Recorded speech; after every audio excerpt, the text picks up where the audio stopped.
Governor Roberto Uy ug Nanay Belen Uy miduyog sa Asamblea alang sa pagmugna sa Municipal Federation sa mga mag-uuma sa Igbo sa lungsod sa Roxas ning Lalawigan. Dawato nato si Regine Cabilin alang sa kinatibuk-ang detalye.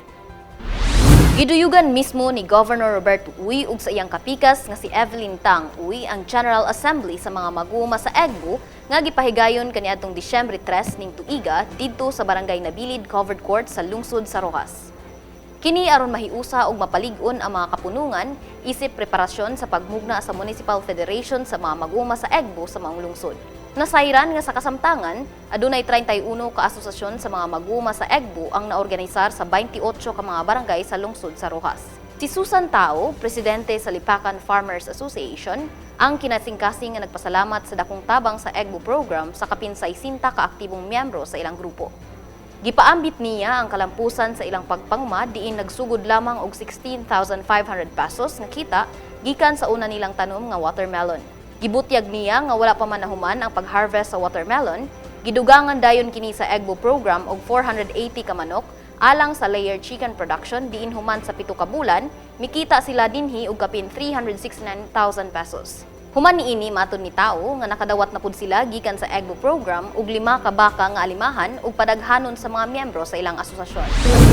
Pasalamat gyud sa pagbuo o pagmugna gasang bahagyanan sa umahan. Ang sa inhas, gasang bahagyanan sa umahan. Kaya kini, sa amo lang hamubugas na natin ang pinaghatag yun akong pagtabang, pag-uplift sa mga mag-uuma. So pag-abot sa gasang bahagyanan sa Lipacan, nakita yun sa mga farmers kasi sila mga suporta sa pagsugod. Kami nagsugod yun sa watermelon. Gamay naman lang kaya man ito lang po sa barangay. Pero unang-una, sa pag-start lang yun ang resort. So ang una pag-yun, so gamay lang yun ang amo ang kita. About the total, 16,500. Pero ang katamis sa watermelon din yun na may kapanampit.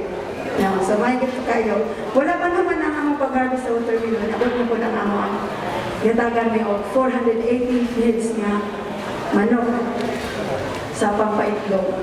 So, di ba kayo nagpag-upload 2 weeks lang, ang harvest naman din. Ginagmay. Pag humanari, itagaan po niyo 5 kabaka. Kaya ang nang ipaalimahan sa mga ko. Samtang, dugang niyang gipaambit nga sa pagkakaron, mikita na pod ang ilang asosasyon og 48,000 pesos, usa ka bulan gikan sa ilang pag-harvest sa ilang gitanom nga 2,000 ka seedling sa palya. Sumala pa ni Tao nga daghan na silang suki sa ilang mga produkto ug sayon kaayo ang ilang pagpamaligya niini kay ilugan ug adtuon ra ang ilang umahan sa mga komprador. Kini ang palaya. So nakita gyud dahil sa nakita na magdikaroon ng mga high value crops. Makatabang gyud kaayo. Kay ngano? Sa usa pa lang ka bulan bisan sa pagsugod og harvest namo, dili man ko kay tudako kay mga 2,000 ka ano to seedlings ang mga tanong. So una pa lang, sa first harvest lang namo dito, ang harvest namin o 160 kilos. So nag-harvest kay twice a week ang harvesting ato. Niabot na o, ang total ato is nakaabot namin kulo sa 1 month pa lang, 1,255 kilos, equivalent to ang sales na mo, 48,000 karon. So pa lang kasi manan, 48,000 na rin. Si Nanay Belen Uy ang mipahayag nga sa mga kalampusan sa mga mag-uuma sa Egbo, makita nga adunay kaugmaon ng programa. Sigun niya nga gikinahanglan ang paglahutay ug pag-ampo sa Ginoo nga adunay mapupo sa kahago sa mga mag-uuma. Minsahe sab ni Governor Uy nga gikinahanglan ang kanunay nga panaghiusa ug pagsuporta sa Egbo program tungod kay kini makapauswag sa kinabuhi sa katawhan ug sa atong probinsya. Mitambong pod si Mayor John Hendrik Falicer sa mong kalihukan uban ni Barangay Kapitan Pastor Lagutin sa Nabilid ug mga konsehales. Atol sa mong kalihukan, giapuran sab og dugang farm tools ug tagsa ka sako sa bugas ang matag asosasyon sa Egbo. Magpabiling updated sa pinakaling kalambuan ng atong probinsya. I-like ug i-follow lamang among Facebook page ug mag-subscribe sa among YouTube channel. Kini ang Igbo Agribalita. Stephen Bibiloni, alang sa Zamboanga del Norte Provincial News Network.